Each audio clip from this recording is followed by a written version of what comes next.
MMDA na nag-alas Santa Claus, kunwaring sinisita nila ang mga ito dahil sumunod paglabag sa batas trapiko. Alam mo pa violation mo?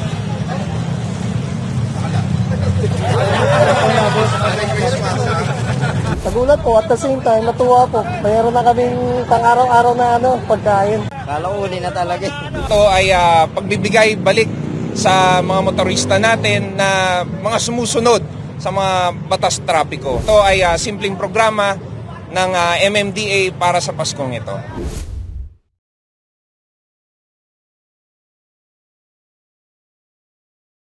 Pasado alas 7 ng umaga ng Martes ay sinopresa ng mga opisyal ng Metropolitan Manila Development Authority o MMDA na nag-alas Santa Claus ang ilang motorista na bumabaybay sa kahabaan ng EDSA Cubao sa Quezon City. Kunwaring sinisita nila ang mga ito dahil sumunod paglabag sa batas trapiko.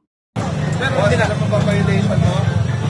Oscar, Nandito mo lang ako. Alam mo pa violation mo?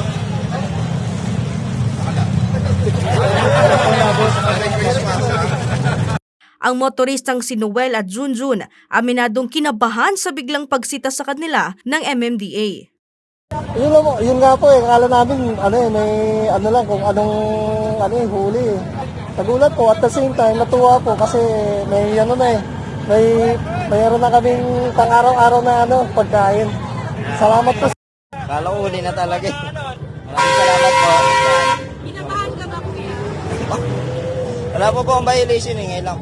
Sinabi naman ni MMDA Chairman Romando Artes na ang kanilang ginawang pakulo o sorpresa na gift-giving activity sa mga motorista ay bahagi lamang ng kanilang ticket or treat. Ang nasabing programa ay inisyatiba ni MMDA Assistant Secretary David Angelo Vargas upang pasiyahin ang mga motorista ngayong nalalapit na Pasko.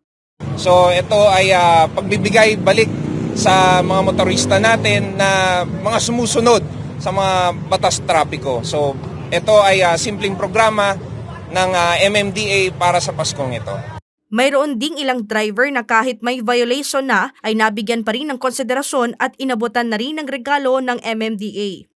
Hindi naman po rason ang Pasko para hindi kami manikit, tuloy-tuloy pa rin po ang implementation ng batas.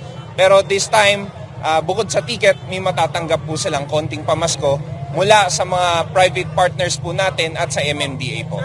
Sinabi naman ni MMDA Chairman Artes na sa 1,000 grocery packs ang kanilang ipamimigay sa linggong ito. Bukod dyan, namahagi rin ang kanilang mga partner gaya ng kumpanyang Joyride ng t-shirt at bottled water sa mga rider. Habang papalapit na ang Pasko ay pinayuhan naman ni Artes ang publiko na planuhing mabuti ang biyahe dahil sa inaasang magtutuloy-tuloy na ang pagbigat ng daloy ng trapiko lalo na sa Biyernes, kung saan marami-rami ng biyahero ang paluwas ng kanilang mga probinsya.